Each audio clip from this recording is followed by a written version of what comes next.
दोस्तों welcome back to the channel Srishti study point. Science के important question लेकर मैं हाजिर हूँ। 20 से ज़्यादा क्वेश्चन होते हैं इस वीडियो में। डेली शाम को चैनल पर वीडियो साइंस की अपलोड होती है। बड़े इंपॉर्टेंट क्वेश्चन है ये, पिछले किसी न किसी एग्जाम में आए हुए क्वेश्चन है। इस वीडियो को पूरा देखिएगा, छोटी सी वीडियो है, कम समय में ज़्यादा क्वेश्चन कराने की कोशिश करती हूँ। पहला क्वेश्चन आज का है, लिटमस प्राप्त किया जाता है, जबकि ये क्वेश्चन मैंने पिछली वीडियो में बता दिया है। तो लाइकेन से, उसके बाद लाइकेन के बारे में मैंने पूरा अच्छे से उस वीडियो में बताया, आप जाके देख लीजिएगा। लिटमस पेपर जो आपने देखा है, एसिड बेस का इंडिकेटर जो होता है, जिससे पता करते हैं ये चीज़ एसिड है, बेस है, लिटमस उसी की बात हो रही है।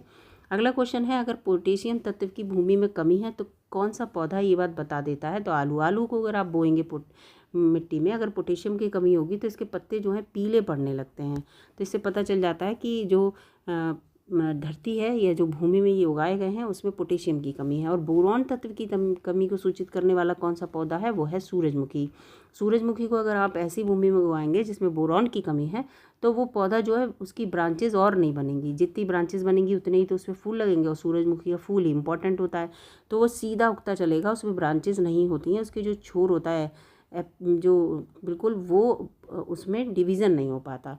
तो इससे पता चल जाता है कि बोरॉन की कमी है इस भूमि में। यहाँ पर बोरॉन डालेंगे तो ये पौधा घना होगा, तो सूरजमुखी बनाता है। अगला ये क्वेश्चन बड़ा इंपॉर्टेंट है सभी के लिए, जो हम लोग हैं आलू खाते हैं उन सब के लिए।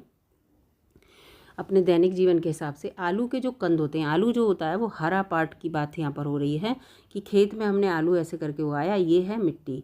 आलू जो आपने देखा है वो ज़मीन के अंदर उगता है ना, ज़मीन के नीचे, जबकि ये तना होता है ना। लेकिन कोई कोई आलू जो होता है वो इस मिट्टी से ऊपर भी ऐसे करके आ जाता है, तो जो पार्ट ऊपर आ जाता है वो हरा हो जाता है और नीचे वाला पार्ट ब्राउन ब्राउन सा रहता है। तो यही क्वेश्चन पूछा जा रहा है कि मिट्टी से बाहर निकल आता है और हरा हो जाता है, तो क्यों हो जाता है? तो एक तो पार्शियल फोटोसिंथेसिस की वजह से ये कंडीशन आती है, और सोलेनिन तत्व की इसमें बनना शुरू हो जाता है, जो कि ग्लाइको एल्कलाइड पॉइजन की तरह काम करता है। ये जहर है, तभी तो कहते हैं हरा आलू नहीं खाना चाहिए। तो यहाँ पर ये कंडीशन हो जाती है, जो चीज़ ज़मीन के अंदर उगनी है वो ज़मीन के अंदर ही रहनी चाहिए, जबकि तना है वो, है ना। तो ये चीज़ यहाँ पर है।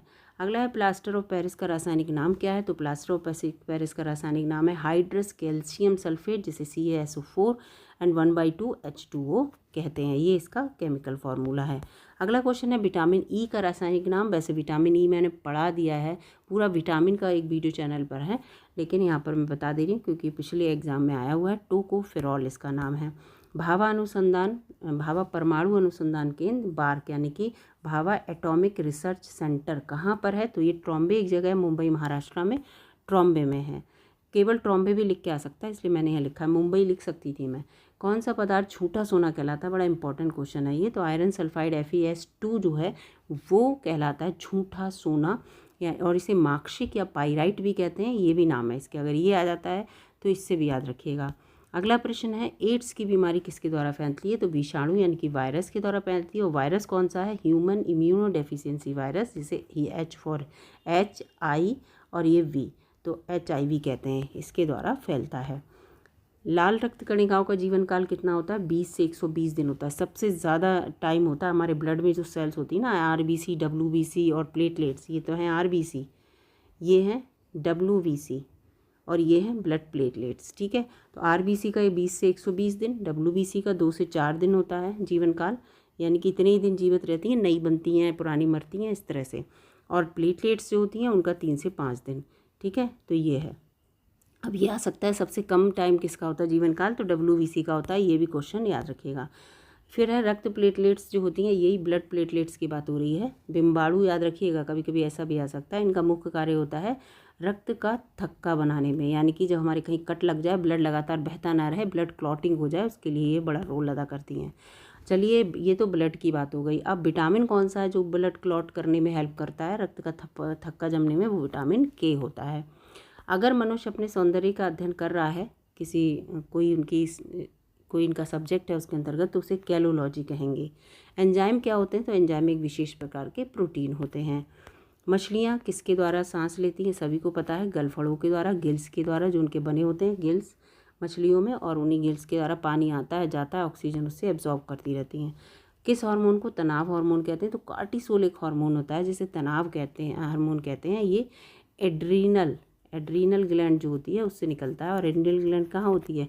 ये होती है हमारे किडनी के ऊपर, ठीक है, किडनी के ऊपर होती है ये ग्लैंड, याद रखिएगा। इससे कार्टिसोल हार्मोन मेडिकेशन, जब तनाव हार्मोन तो मेडिटेट करने के लिए इसकी यहाँ पर बात होती है। अगला यहाँ पर है मनुष्य की आँख का रंग जो है वो किसके कारण, आँख का रंग, मनुष्य के अंदर आँख में आइरिस एक पार्ट होता है, जिससे आइरिस जो है वही रंग, आइरिस में ही रंग होता है आँख में, ठीक है। अगर कहें कि मनुष्य का आँख का रंग कहाँ पर होता है तो आइरिस में, ये बात यहाँ पर की गई है। किस अंग के खराब होने से पीलिया हो जाता है, तो लीवर। और एक बात और बता दूं, अगर ये पूछा जाए कि आँख का रंग किस वजह से होता है, ये कारण नहीं कहाँ पर होता है, यहाँ पर कहाँ होना चाहिए, किस कारण होता है, तो मेलानिन के कारण, जो मेलानिन कारण हमारे शरीर का रंग है वही होता है, ठीक है। लेकिन किस पार्ट में होता है तो वो आइरिस में है। शरीर के भीतर रक्त अगर घूम रहा है, हमारी पूरी बॉडी है और उसमें रक्त घूम रहा है तो कितना टाइम लगाएगा घूमने में, तो लगभग 23 सेकेंड ही लगाता है, ज़्यादा नहीं, 23 सेकेंड।